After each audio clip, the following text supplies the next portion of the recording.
In a land of cruise ships and slick cars, it seems everything's new in Miami. Auto detailer Luis Gross makes new cars sparkle to perfection, but it's an old car he's most proud of. Luis rebuilt this 1951 Chevy truck himself, using skills he learned over a lifetime of oppression.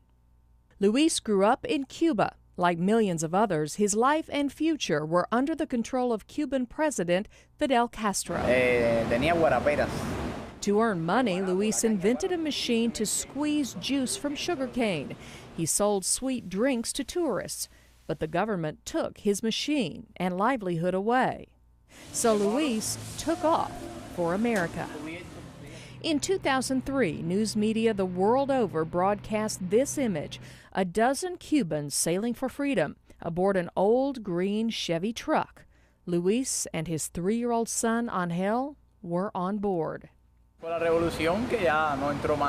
Luis explained to me that few new cars entered Cuba after the revolution in the 1950s, but his old one worked just fine. He tells me he was scared, building the boat in secret and pushing from shore in the dark of night, but he was willing to risk everything for a better life in America. The Coast Guard eventually caught up with the travelers, sent them back to Cuba, and sank the original truck. This one is an exact replica, a symbol of freedom, on display at the Miami Chevy dealership where Luis now earns his living. So how did he finally get here if the Coast Guard sank the truck? In a 1959 Buick. Well, he didn't come here to slouch or collect unemployment or welfare.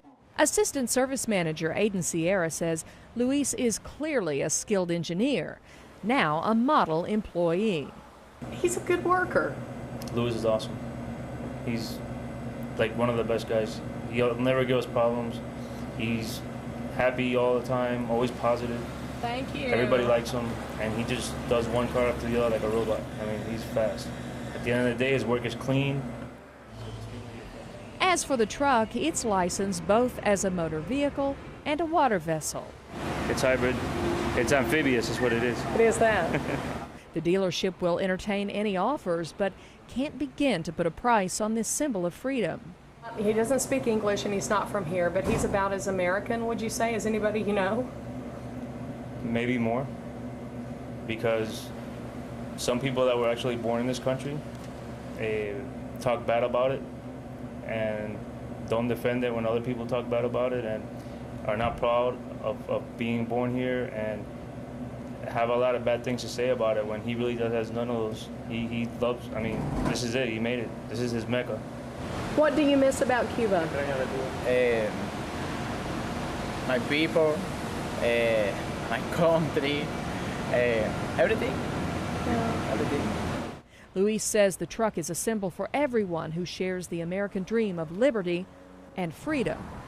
Freedom that he'd set sail for any day.